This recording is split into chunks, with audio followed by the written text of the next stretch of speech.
یکی از دستاوردهاش کانال د بغلان ولایت په 2 ولسوالیو کې د نشي توکو د کښت د زیانونکو پایلو په اړه د پوهاوي غونډې جوړېدل.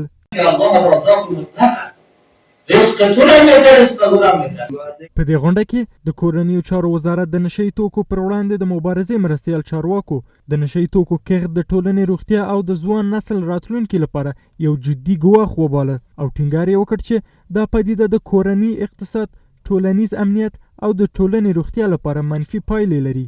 پیام امیر صاحب امیر المؤمنین حفظه الله تعالی به مردم و به ملتش است که شما از کشت، تولید، قاچاق و هر نوع استعمال مواد مخدر دوری کنید. دوی زیاته کړه چې د نشي توکو کښت د بېوزلۍ، ناامنۍ، روږديتوب او ګڼو جرمونو د خپرېدو لامل کیږي او ټینګار یې وکړ چې د اسلامي امارت هڅې د نشي توکو کښت د له منځه وړلو لپاره په ځانګړې توګه د هېواد په شمال کې په جدي توګه دوام لري. د نشي توکو پر وړاندې د مبارزې مرستیال دفتر چارواکو هم ډاډ ورکړ چې د بزګرانو د ملاتړ لپاره د کوکنارو د کښت لپاره مناسب او قانوني بدیلونه چمتو او په ولایت کې بزګرانو ته وویشل شي.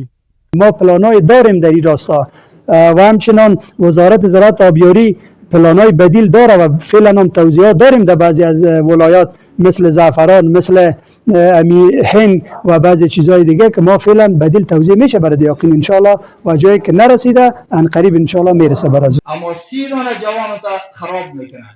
30 جوان که خراب شد 30 خانواده خراب میشه. هر خانواده را که ضرب 5 بکنه 35 150 نفر 150 نفر خراب میشه. یک قبیله، یک قشر، یک قوم خراب میشه. تقریبا از 100% 80% 70% تقریبا کوکنار بود. الحمدلله تا امارت اسلامی آمدگی است در 20% 30% رسیده. انشالله از 20% هم ما کوشش میکنیم که بخی ختم شوه. له بلې خوا ځایي اوسیدونکو او بزګرانو د ځوانانو پر وړاندې د نشي توکو د منفي پایلو په اړه اندېښنه څرګنده کړه. دا پدیده د ډېرو ټولنیزو ستونزو لامل وګڼله او د کوکنارو د کښت لپاره یې د اغېزمنو او دوامدارو بدیلونو د چمتو کولو غوښتنه وکړه. دوی ډاډ ورکړ چې د نشي توکو د کښت د کمولو او مخنیوي لپاره به له حکومت سره بشپړ همکاري وکړي. ما به نمایندگی از ملکا وعده را به حکومت دادیم که ما کشت مواد مخدر امسال به همکاری ارگانهای زیربط انشالله کشت نمیکنیم، چرا که به تمام مردم و ملت و جوانای ما ضرری همه جانبه داره. جلسه صورت گرفت که کشت کوکنار بعد تخریب شود، دیگه مردم کشت کوکنار نکنه.